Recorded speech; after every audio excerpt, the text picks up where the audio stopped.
Lil Nas X took his horse down Old Town Road, made a pit stop in rehab for his mental health, and is opening up after successfully completing treatment. And Beyonce dropped a short documentary about her husband Jay-Z's heartwarming hair journey. I was hoping for Act 3, but beggars can't be choosers. A JP Morgan Chase executive got fired after stealing a limited edition orange and blue New York City garbage can during the Knicks NBA championship parade. She emptied all that garbage out on the street just to put her career in that trash can.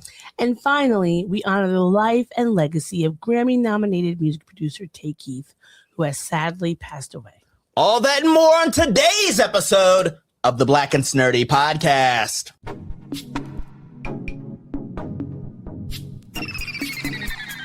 Adam has arrived. Hey, Maurice and Odie gonna take over like Zach and Cody. Black and Snerdy is the best podcast. Gonna boom like Wile E. Coyote. Gonna make magic, they move like they hairy. Ain't talking about mental health, no, it's not scary. You know that she coming up with the astrology. Mo got a comic and that's the best policy.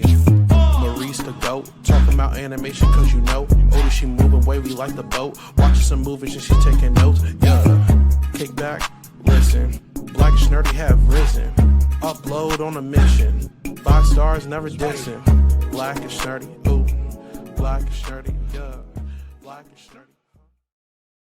Hello and welcome to another episode of the Black and Snerdy podcast, the only podcast where two sexy black nerds get together to shoot the shit. I am Mo, aka Kid Licorice. And I'm Odie. And together we are the aforementioned Snurds here on episode 194 of the Black and Snerdy podcast.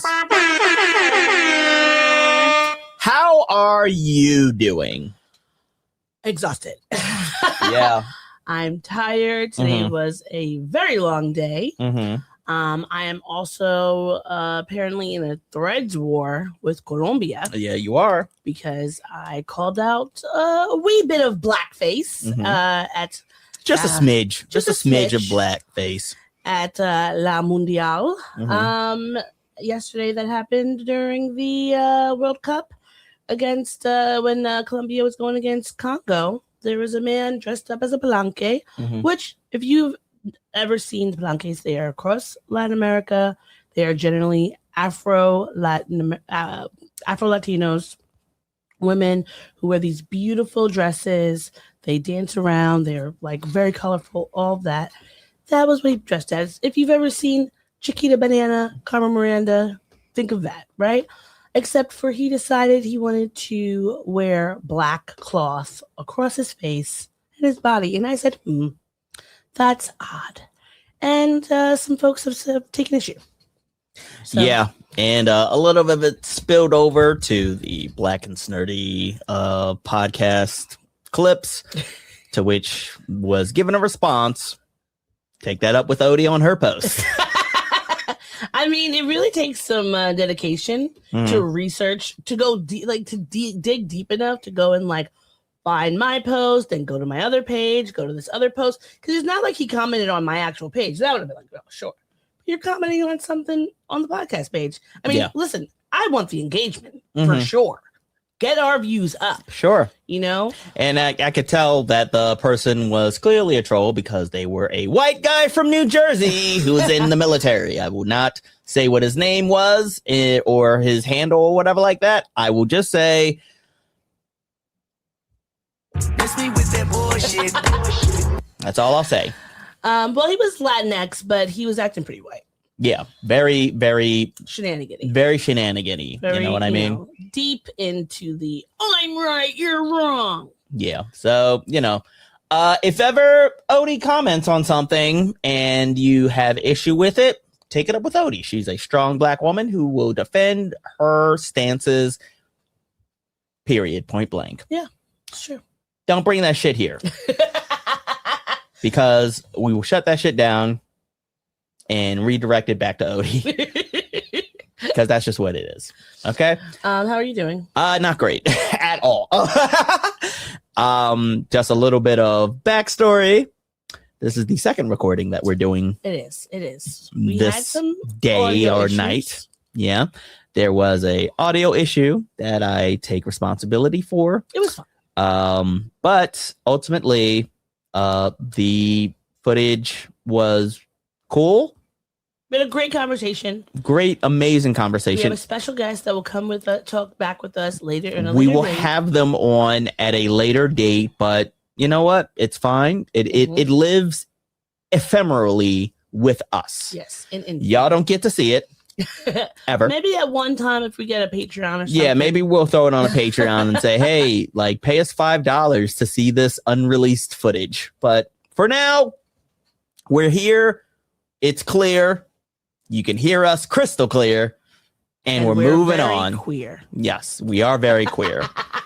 Well, one of us is more queer than the other, but it's not a race. I wasn't going to say that. It's not a competition. Yes. But if it is a competition, one of us is getting gold and the other one is getting bronze. Anyhow, do you want to get into the shenanigans? I sure do, Fred. All right. Who's Fred? I don't know. It just came out. Sure. Stick with it. Commit to the bit. I always say commit to the bit. It is time for us to get into pop topics. When you want a hot meal without a big deal, what are you gonna pick? Pop topics. All right. And we are starting things off with a little bit of positivity in the form of your favorite artist. And Everybody's I'm sure favorite artist. your favorite artist, and I'm sure a lot of people's favorite artist, Beyonce. You said that like someone scored a goal in soccer. On Telemundo. We probably can't play the whole thing, but it's fine. It's the only Beyonce drop that I have. Yeah, she dropped the doc chronicling Jay-Z's hair journey. Of taking out those locks. Those Taking wigs. out those locks. So 8 long years. yes. So for a little bit of backstory, for anybody who has not seen the doc yet, Beyonce narrates it. It basically tells the story of how Jay-Z ultimately started his locks, the origin of which was because their child, Blue, was not confident about her hair. Which is crazy because he started this hair journey when she was like 3 years old. And for a 3-year-old to already be feeling like shame about their hair is honestly gross and disgusting. It really is. And it reminds me of just like how much the social media was shitty and still is shitty when it comes to targeting like celebrity children and just black children in general, especially black children, but definitely like celebrity black children. There was a joke, quote unquote, that was in Difficult People. Did you ever see that show? No, because of that joke, I never watched it. Yeah, I forget what the actual joke was, but it was a joke about Blue Ivy. It was in poor taste. Everyone was upset about it. It was very similar to when Seth, what's his name? Not Seth Meyers, Family Guy. Seth MacFarlane. Yeah, when Seth MacFarlane made that joke about Quo Vanzane, the actress from, I'm forgetting the movie, but it was at the Oscars and he was called her a cunt. And everyone was upset about it. Do you remember when that happened? I do not remember that happening. So basically, she had been getting a lot of praise. She'd been out a lot. She was very cute, spunky little black girl. And they were just like joking about her. And like, perhaps, I don't know if she would have been a little white girl if this had been, Ellie Fanning or whatever her name is, if they would have made the same joke about her. But when you think about how black girls from the time they come out the womb are targeted and talked negatively about, it just never sat right with anyone. And when the Difficult People made that comment, same thing. So even though there are people on that show I think are funny, but I just was like, I don't really feel interested now to go and watch this show when you're making jokes about a child. Because make a joke about Beyonce, make a joke about Jay-Z, make a joke about Solange, happy birthday. But you don't need to bring the kids into it because they are innocent. And so while Beyonce is narrating this documentary, she's talking about how Blue was feeling insecure with her hair. Jay-Z decided he was going to lock up his hair to show her like black hair is beautiful and all these things. And it basically chronicalizes like the week-long journey it took from him starting the delocking of his hair. Yeah, because he decided that before he performed at the Roots picnic, in celebration of the anniversary of Reasonable Doubt and honoring his father, sure, he decided that he was gonna unlock his hair, which is honestly, I don't know. That's a daunting task in and of itself. It's crazy to try to unlock your hair because one, a lot of times I know folks who have done it and they've lost so much hair afterwards that they've just ended up cutting it because it's a very delicate process. It really is. Honestly, at the time when I had locks and I just wanted to be done with the whole situation, I started with unlocking. I started with scheduling somebody to unlock it. Cost too much money and I was too poor at the time. So I was like, I'll just, go on Google and follow the instructions myself. And I just got tired and it was a daunting process. So I was like, you know what? I'll cut the hair all off. It'll grow back. It never did. But it was really cool watching the documentary. One, because of course, getting little snippets of Beyonce's life is always a joy. We got to see Images of Blue, Rumi, Sir, a little tiny bit of Sir, because we know he doesn't really like to be in the limelight. We got to see just the journey of the two of them together, watching her like washing and detangling his hair and the love that went into that along with the other people. And I thought to me it was really beautiful because Black hair and the whole process of doing our hair has always been a very communal, loving act. Like there's always so much that's said about like, don't let people play in your hair, don't let anyone just go touch your hair. Absolutely. You have to be very mindful of that. So like seeing this process and how long it took, like 6-7 days is a long time. It really is. For one hairstyle, but they did it. And those sacred products, I'm still waiting for my drops, people. Please. My birthday was 10 days ago. And I need the drops now. And honestly, if you want to get that hair back, I think we just sprinkle some drops that leave in the moisturizer, the conditioner, and who knows, you could be looking like Jay-Z in a month. Well, if you're looking for hair drops, I've got some for you. What is it, the brakes?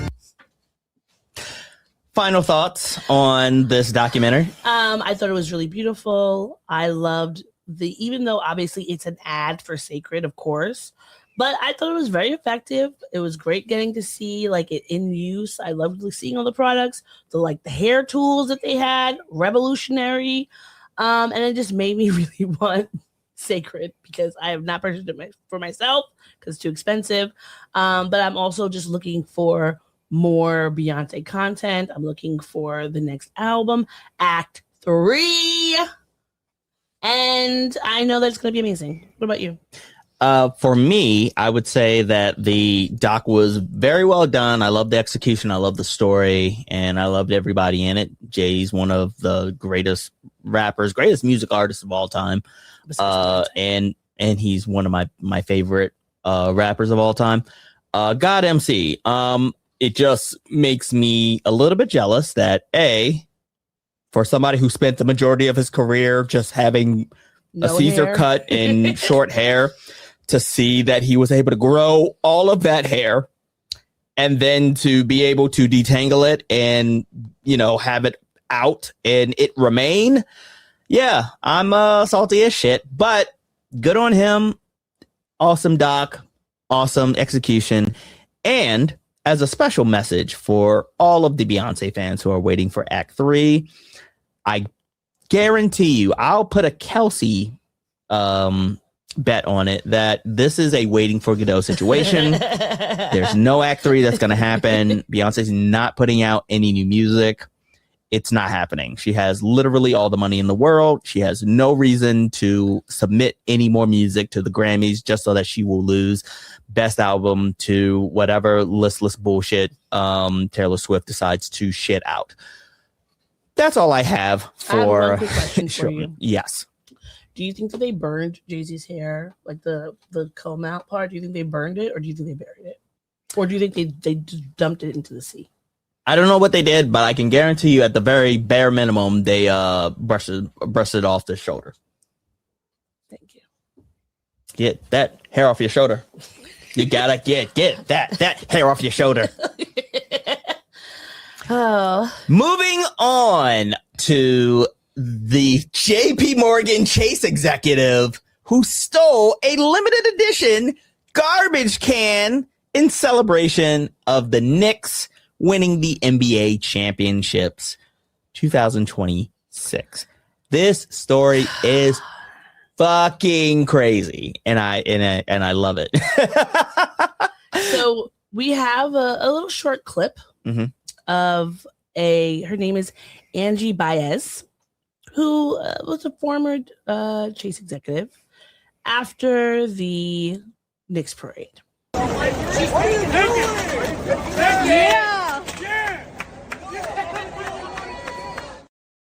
So, for the listeners, it is a video of Angie Baez dumping out trash from that trash can and then taking that trash can.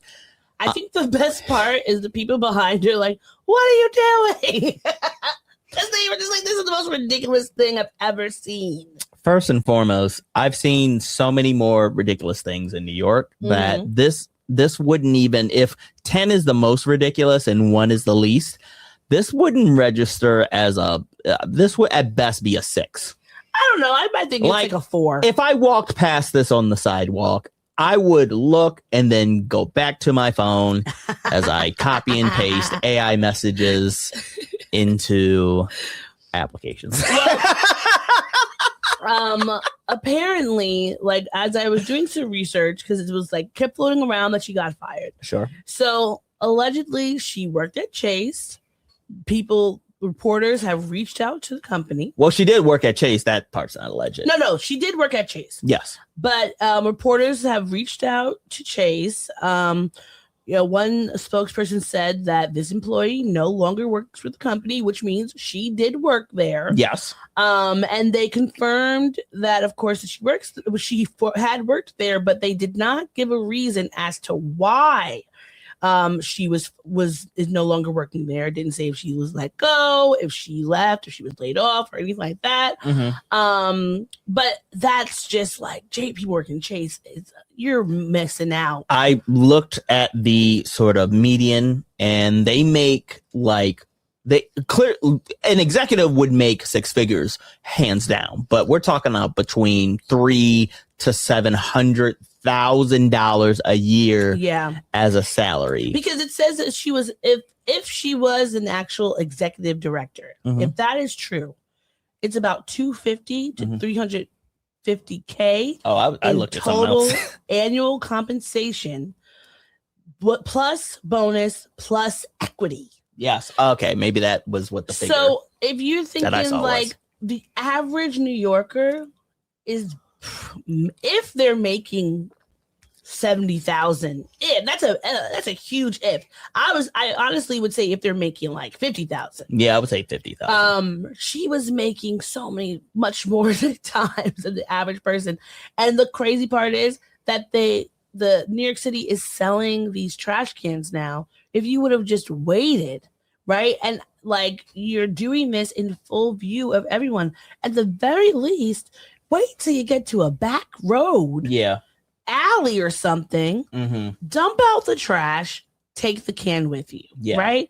Because the thing is, if someone had just seen her on the train with the trash can and snapped a picture, nobody would know. Nobody would be able to tie it back. Exactly. It would have just been like, oh, cool, she got this thing. That's hilarious, right? Maybe she could have, pushed back. But if your freaking company sees you on the timeline dumping out trash onto the street, which I'm sure has to be some kind of illegal. I don't know, but it feels like it should be. Yeah, I think she got fined. Yeah, I think there was a fine involved. There would have to be. I'm sure Mom Donnie was like, if you don't put our fucking trash can back on the street. Yeah, from what I saw, I think the fine was a few dollars more than what the trash can was worth once it went on sale. Well, she had to bring the trash can back, so she doesn't even have the trash can anymore. Yeah, so. And then, it said that she had one fine. She had the sanitation police issued 2 summonses. One for littering for $75, one for impeding DSNY operations for $100. And those fines are the maximum allowed for first offenses. Right. So then how much was the limited edition trash can that went on sale? I think it was like $168. Let me see. Yeah. So then she ultimately stole a trash can and ended up paying more for the crime of stealing a trash can than if her ass would have just waited and bought it the right way. Yeah. I mean, you could have also just bought a fake whatever, a trash can. You could have painted spray it. painted it. That would have even been cheaper, honestly. Yeah, like in this economy, like just do it yourself. DIY. I'm pretty sure there's somebody on YouTube who could give you step-by-step instructions on how to paint a trash can New York Knicks colors. And I think also you just order somebody off of Fiverr. Yeah, well, for sure. You definitely could have Fiverr to do shading for you. Yeah. But I think also kind of like undermines what people were talking about of like, oh, it's bringing the city together. Folks where you could have seen folks throughout the finals, after the parade and after we won and everything like that, like helping the trash, the garbage men pick up the trash, throw it out, all that. Like they were trying to make sure the city still looks good for the Knicks. You're out here fucking dumping the trash. If I was a garbage handler and I saw you dumping that fucking trash out, do you know how pissed off I would be? Because now who's gonna have to clean that up? It wasn't even. It wasn't in a bag. No, it wasn't. It's just trash. Loose trash on the sidewalk. Final thoughts for this lady or this story? For someone who made so much money, you were really dumb, and it annoys me at how much money you were making because of how dumb you were. And it just reminds me that so many dumb people are making way too much money. Right.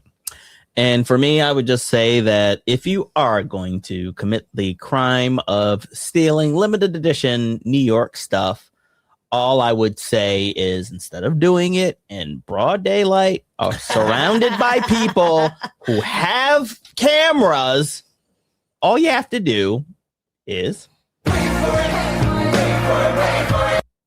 to turn dark and do it under the cover of midnight. All I'm saying. That's all you have to do. That's all you have to do. Moving right along, we are going to check in with our favorite musical millennial. Is he a millennial or is he Gen Z? Gen Z. Yeah, he might be Gen Z. Anyhow, Lil Nas X, he is out of rehab. We reported several episodes ago, that Lil Nas X was checking himself into rehab after having a wee bit of a breakdown. I would say. He was videotaped by strangers walking up and down a street in LA late at night wearing his underwear. Then it was alleged that he had tried to attack the police officers that were that came to check and see what was going on. He was then subsequently arrested. And at the time, he had said he wasn't on drugs, he was fine, etc. And he wasn't fine. He wasn't on drugs, but he did have some kind of mental breakdown or episode. And he spent the last 3 months or so in rehab, getting himself better. Yeah. When I heard that he had checked himself into rehab, I ultimately wanted nothing but the best for him. I've enjoyed Lil Nas X's work. I know that some people view him as a controversial figure. Obviously, if you sort of do a bunch of shocking shenanigans with your music, like, I don't know, just being a black man entering the country music space and having the hit country music song, or I don't know, being controversial by having a music video in which you pole dance all the way down to hell and give Satan a lap dance, or do a video in which you and a bunch of men dance nakedly in a jail cell while Jack Harlow is just around. Songs, great music videos. Great. I like his music. I like his songs. I like him as an artist. I like what he's doing, and I like how he's moving. So I was a little disheartened that he like had what appeared to be some form of like episode. But I was happy that at the very least he was seeking help. He was seeking treatment, which was ultimately better in the long run. And now after finishing treatment, he, is discussing like his experience and how he was diagnosed as bipolar. So on his Instagram, he posted up a 3-minute long video where he discussed his diagnosis, saying, "I feel like I had known for like the past few years, but I didn't want to admit to it because I didn't want to have to take medication. And I don't know, have people think different of me. I mean, I'm already Black and gay, like damn God, gay, bipolar, like I'm living life on extreme hard mode. But on a serious note, I'm doing much better. I'm feeling better. I'm creating freely, and there's less fear in my heart. I'm just smelling the roses," which, like, for me, I really appreciate his vulnerability and his transparency. Sure. I also relate to what he said. He's 27 years old. I wasn't diagnosed with ADHD until I was 27 years old. And before that happened, I felt very similar. Like, I feel like there's something going on with me. I cannot pinpoint it. I also don't think anyone would believe me because I'm so like accomplished and all that. And getting that diagnosis felt very freeing. But even then, it was still scary because I was worried about what medication is going to do to me. Is it going to work? Am I going to become like a zombie? Which is something that when I was younger, a lot of the folks that I knew who were on ADHD medicine, that's what they talked about, like their feelings were. And a lot of people I met even in college were like, they hated taking it. So I was nervous about that. I was nervous about people thinking that when I was talking about how my ADHD impacts me, that it was just going to be an excuse. It was just something I'm making up. I'm exaggerating. Because if you're someone who has been able to make it through life and a good long stretch of it without having a severe mental health episode or looking a certain way or acting a certain way, people really do not often understand that there can be something going on internally with you that you're struggling with. But I think this was really important for people to see that it doesn't matter what you look like, how accomplished you are, how much money you have, you might need help that you don't realize. And it's important that you get that help. And I think compared to other celebrities that we know who have also come out to have mental health issues, like other rappers like Kanye West, who we know have come out, talked openly about having bipolar disorder, but have done nothing to help themselves. And him coming out and saying, this is what's going on. This is how I'm helping myself. This is how I'm healing. I think that could make a lot of people more open-minded to seeking help or just at least asking the questions. So I thought, I'm really proud of him, and I just want him to be better. Yeah, same here. When I look at Lil Nas X and I hear that he's been diagnosed as bipolar, I don't know if he's bipolar 1 or bipolar 2. Doesn't matter. I see myself in him. Like, I am also a Black man. I am also a part of the LGBTQ community. I am the B in apartment 23. And I'm also bipolar. I'm bipolar 2. And so when I see him, sort of being vulnerable about his diagnosis and about his experience, it's like a reflection of myself. So all I can do is hope the best for him moving forward. And I hope that ultimately, this doesn't have a negative impact on his music career or whatever he decides to do after this. If he decides to pivot somewhere else, if he decides to continue doing music, whatever happens, I hope that he continues to, be aware of his neurodivergence and he treats it and he owns and accepts it. That's all. That's all I will say.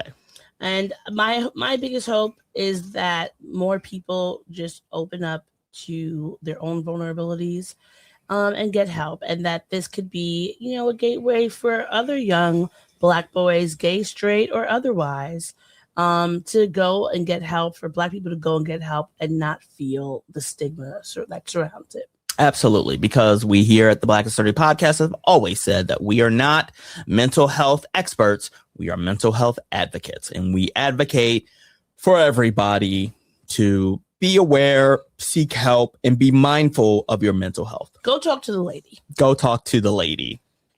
Or if that lady is a guy, go talk to the man. Go talk to somebody. Talk to somebody and drink water. Now we will close out Pop Topics with a little bit of a remembrance to the late Tay Keith, who recently passed away. Tay Keith, of course, is the music producer behind so many amazing songs within the culture. Mm-hmm. If you have ever listened to one of his produced songs, there's a little tag that plays that essentially says, hey, Tay Keith, why don't you go rough those rapscallions up for me, please? Well, it actually goes like, Tay Keith, fuck them niggas up. I think that Tay Keith has definitely fucked the Negroes up with this one. Yeah. Because I don't think that anyone I've seen talking about this or writing about this on the timeline or anything is just, everyone's just so devastated. He was young. He was only 29 years old. Yeah. So much life ahead of him. So much more things he could do. Like, I'm looking at his Genius right now, and his discography includes 863 songs. Yeah, he was very prolific for essentially like for who he was and for how long he was in the music space. He did a lot. And he did a song. He did one of Lil Nas X songs, "Holiday." I didn't even know that. He's worked with so many different people. He did the Beyonce's version of "Before I Let Go." Yes, he did. That was super popular. He did Sexy Red's "Pound Town." He's just had so many hits. And I was curious what your I was curious what some of your favorite Tay Keith. And I was thinking maybe you say one, I say one, we go back and forth. We can totally do that. So what I will start off with, I'm gonna say my favorite for last. Okay. One of his more recent songs was with Travis Scott, 4x4. 4x4.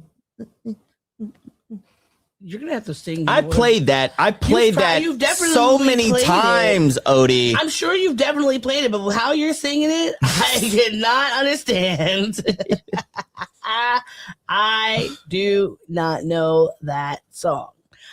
Okay, so yours, you said 4x4. 4x4. All right.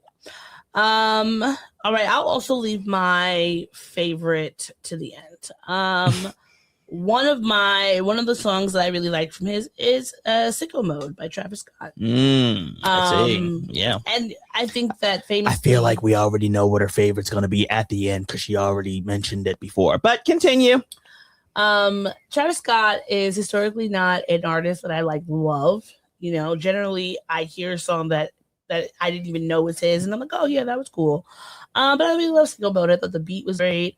And he did a great job on that. So absolutely. What was your next one? My next one, "Look Alive." Block Boy JB.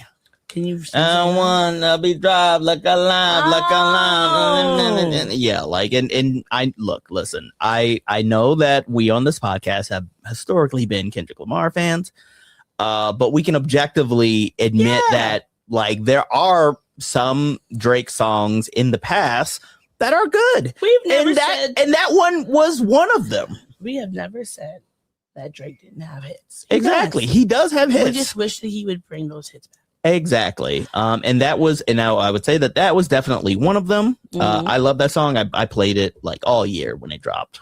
Okay. I think another one, which might be a little surprising, Ski. I knew by it was gonna Sexy be. Red. I knew it was gonna be Ski. Ski. Ski by Sexy Red. I love Ski. that song. I was just singing that song earlier today. It is pop. That's one of my stim songs because it just comes into my head randomly. All right, and last one. This is gonna surprise you. Okay. He did, because initially I was gonna say Sicko Mode. Okay. Especially because Sicko Mode is close to my heart, because that was the song that played during my 30th birthday comedy show special, in which the video will never be shown because the person who owns that video will no longer talk to me. Anyhow, but honestly, he also did First Person Shooter. Oh, First Person Shooter mode.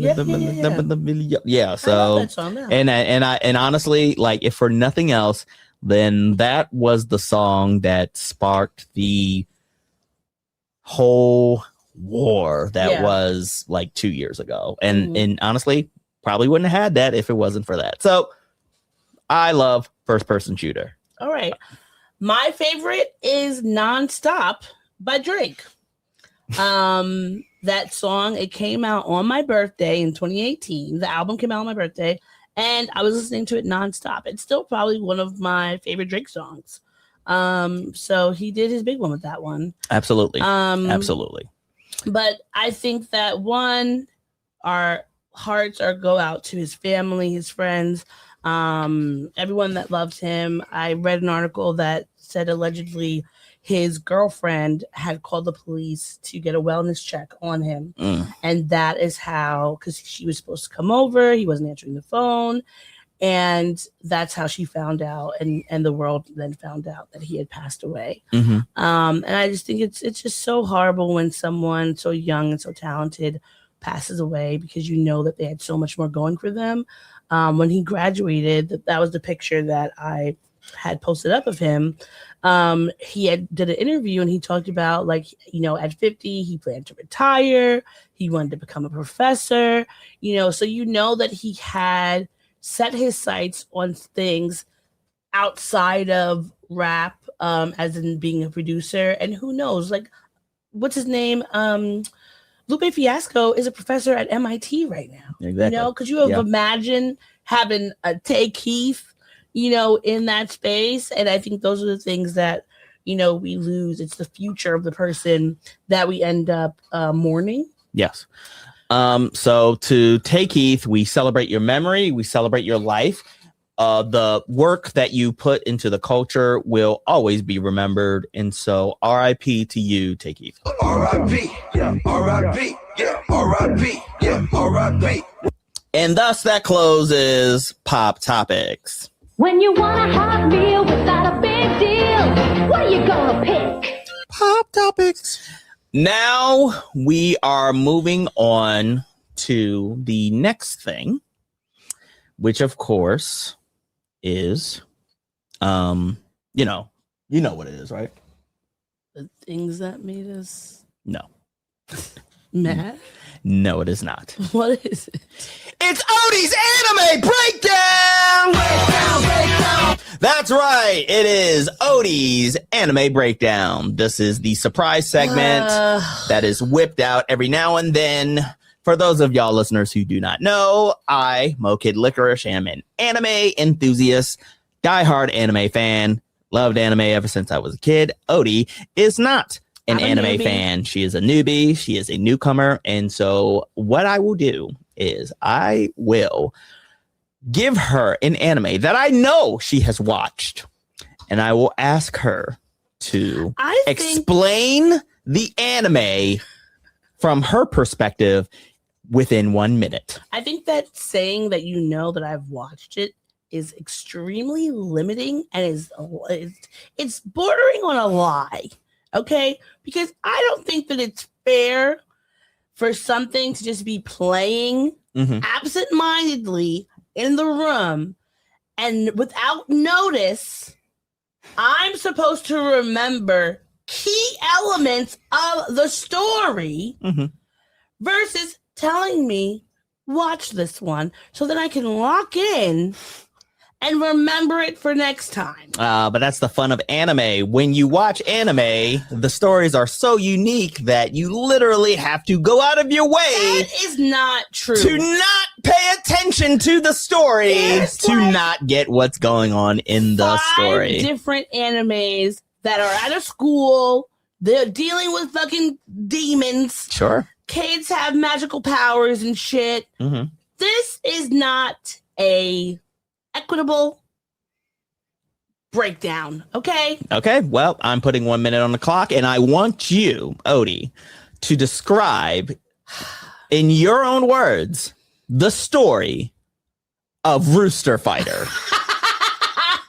You have 1 minute on the clock to describe the anime Rooster Fighter. Go.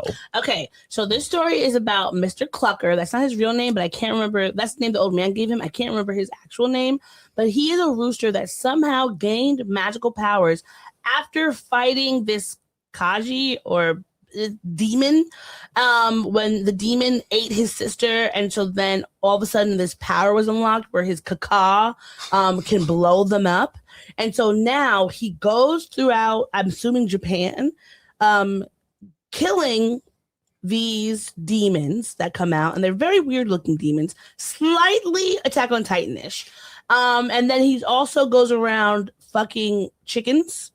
He then adopts a little baby chick and then has one of his ex-lovers come in. Now they're a 3-friend group walking around trying to save the world from these kaiju demons with his caca. And he can speak. I don't know if anyone else knows he can speak. It's weird. Time's up. Oh, God. Okay, so that was Rooster Fighter. Before I describe Rooster Fighter, can you name any of the characters? Mr. Cluckers, a.k.a.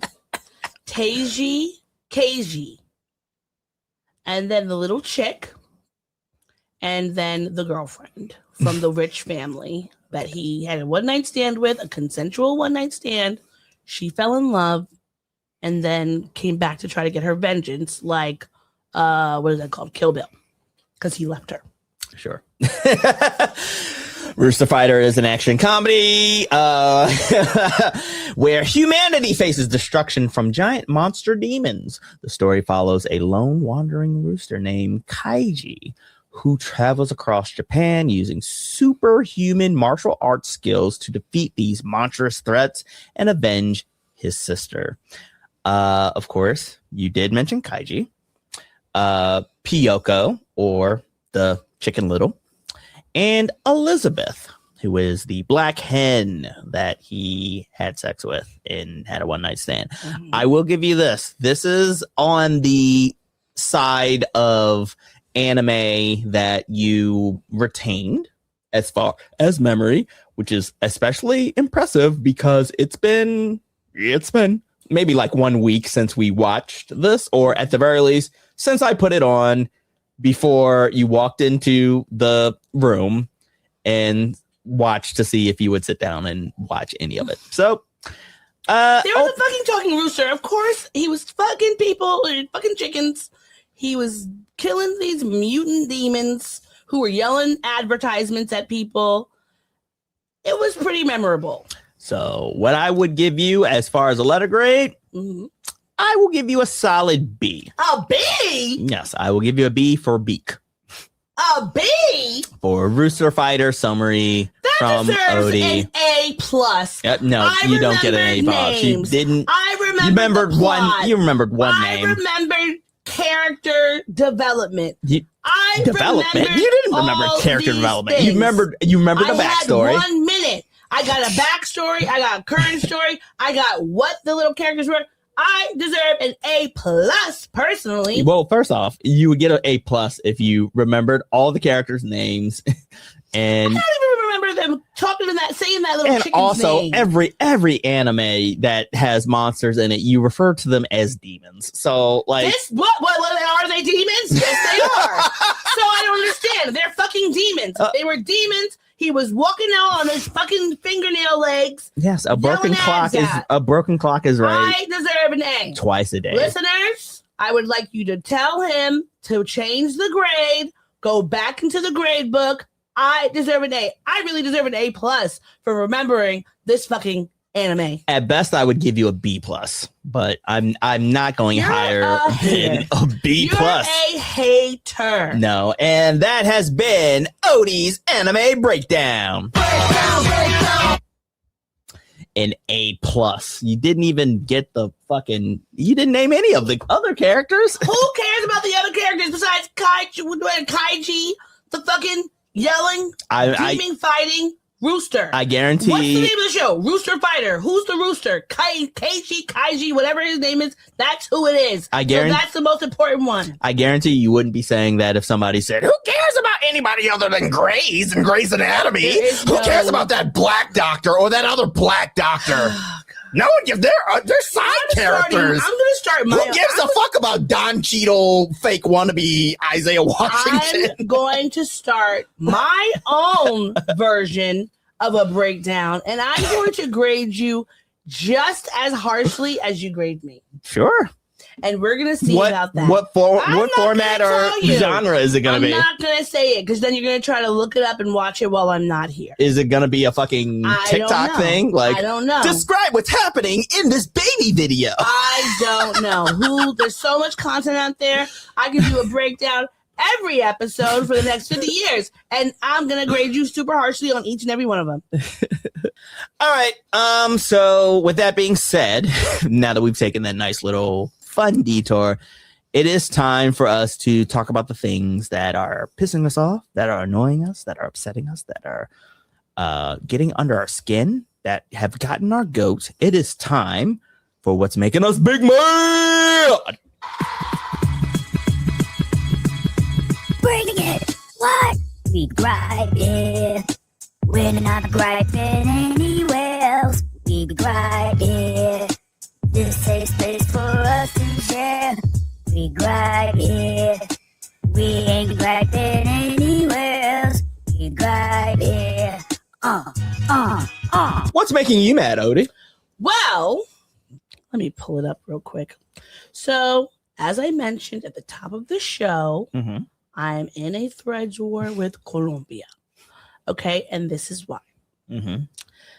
While the reporters at Telemundo were announcing the start of the Congo versus Colombia game, this man here in this fake planque outfit and this black tarp over his skin, looking like a fake Chiquita banana, Carmen Miranda, he is behind them, waving, jumping around, da da da. Now, at first, I saw that and I said, well, this is fucked up. Why is there blackface on my TV at the World Cup right now? And I said, you know what? They can't, that's not their fault, right? They didn't do that. But then, while they're back in the stands, they zoom in on this man on the steps by himself. And I was just like, oh, so you just do not care. You're doing this you're just doing it on purpose. And then when I went on Twitter, the man that posted the picture, he is a journalist for Univision. His name is Felix. He is based in Miami, Florida. And he posted up the picture and said, cultural integration at the Guadalajara Stadium. Is it the black man? No, is that the journalist? No, the journalist is the man who posted it. The black man. Oh, okay. Because I was about to say, like, Lumumba Villa. He is a Congolese fan who dresses and portrays Lumumba. Just trying to understand what's going on. So, the thing about it is, I know that every culture is different, but one thing is true about any culture that the colonizers have touched, that there is probably going to be some kind of blackface there. And so the second thing to be true is that there has been pushback against that blackface, even if it is still used in cultural traditions today. If you go to Netherlands, or I believe in Netherlands or the Danish people or whatever, they have a Santa parade where they dress in blackface. Isn't it Black Peter? Black Peter. They dress up in blackface. They walk through the streets, right? This is not something that they consider racist. But Black people, whether they lived in the Netherlands or abroad, seen it and be like, hey, guys, that's weird. That's suspicious. We don't like that, right? And the same thing could be said here. Now, the Colombians on Threads have been getting in my ass for calling this out as racism, okay? And the thing is, there's a mixture. Some of them are like, yes, we agree, this is racist. Some of them are like, I'm Afro-Latino, I'm Afro-Colombian. It's a part of the culture. We don't mind. But here's the thing. Minstrelsy was also a part of the American culture as well. Black Americans were in blackface performing for white people. There was a reason why Steph and Fetch It were so popular, because they had to be doing these things to get seen. And so even something could be a part of your culture. That does not mean you don't have to interrogate it and say, I wonder if this is causing me harm or others harm. And honestly, it doesn't matter if you as a Black person don't care about it, because it could be causing harm to other Black people. And that's the problem. And I am so interested in really only speaking to Afro-Colombians about this issue, because they're the only ones I really want to talk about. But I'm mostly pissed off at this journalist who tweeted this out, because regardless of if he is not from America originally, he lives in America, in the American South. And as a journalist, you cannot tell me that you know nothing about the place that you live in and the politics of the place that you live in, that something like this could be seen as offensive. And currently, he has deleted this tweet because when he posted it, people were getting in his ass about it being racist. And I'm just sick of white people and their shenanigans. Just because you do not speak English doesn't mean you can't be racist. That's it. Okay. As for me, this is all I will say. As somebody who's been unemployed since October, I have submitted a bunch of resumes and gotten rejected outright. I have been on a bunch of phone interviews and gotten rejected afterwards. I've been on a bunch of Zoom interviews and gotten rejected afterwards. I've been on a number of several rounds of interviews, which include technical interviews, which like doing some sort of presentation, which involves going on site for interviews in person.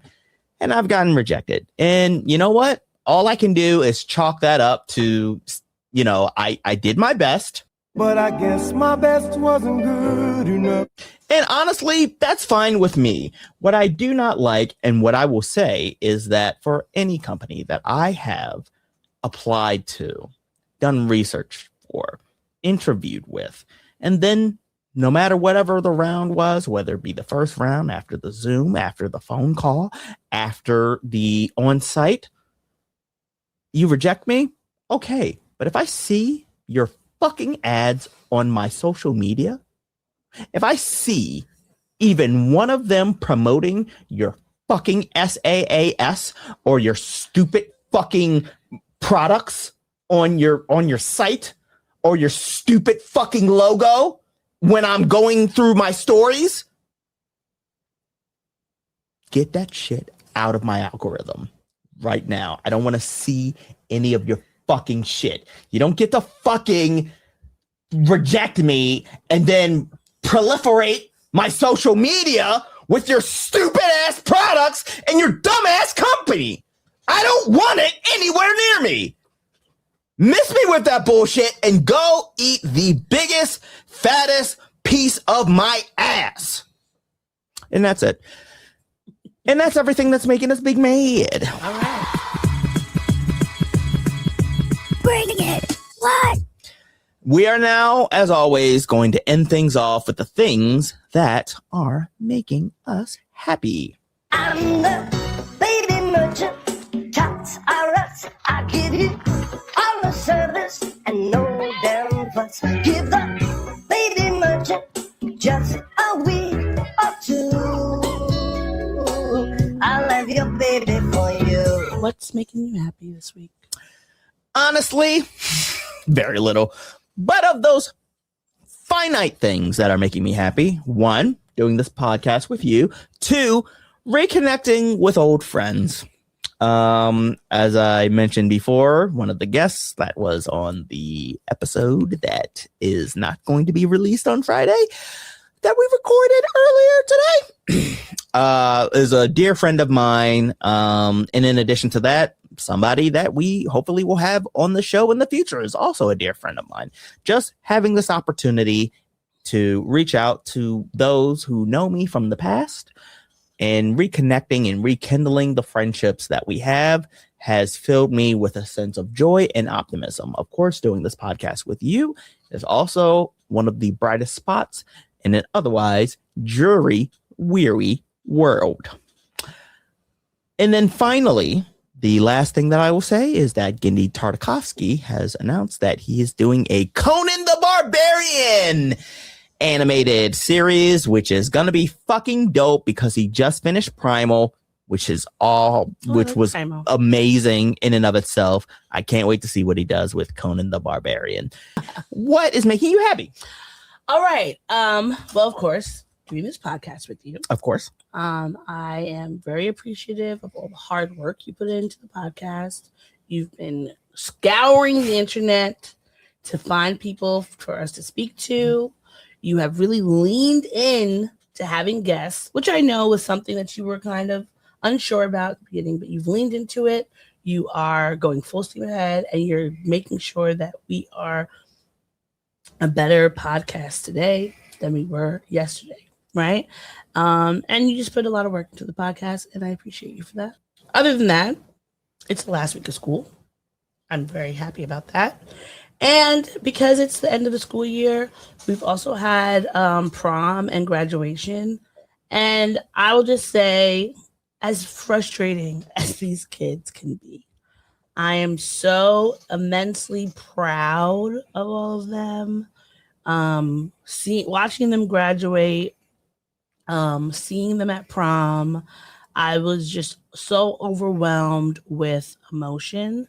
Because, they are little bright spots in the world, and they are growing up. They're becoming, young adults. Their life is ahead of them. And I hope that the time that they got to spend in middle school with us all together as teachers in my classroom was something that brought them joy, because they brought me joy at times. Sometimes they frustrated me, but even still, I think it was a lot to be learned on both ends. And I really do love them. And so I'm so heartened by seeing them succeed, seeing them grow. And I really hope to see where they are in the next 10, 20, 30 plus years, because so many of them are so amazing. They're so talented, and I hope that they really can see in themselves all the things that I see in them, because I know being a middle schooler is hard, even during the best of times. And, now it's even things feel so much more up in the air. You don't know what to do, but I know that y'all can do it because you're amazing, and I love you. Absolutely. And with that is everything that is making us happy. I'm the baby merchant. I want to take this opportunity to thank everybody for watching the podcast. Don't forget to like, share, and subscribe. All of that shit is in the theme song or the closing song at the end. Until next time, I am Mo, aka Kid Licorice. And I'm Odie. And we're gonna be back for another one of these. Take it easy. Keep it sleazy. Bye. Thanks for listening, Snerds. Keep the show growing. Listen, comment, and download on Spotify and Apple Podcasts, or watch full episodes on YouTube. Follow the show at Black and Snerdy. Follow me at Licorice is Legit. Find me at That'sOD_E on Twitter and at That'sOD.E on Instagram. This is the Black and Snerdy Podcast, where nerds of a feather flock together.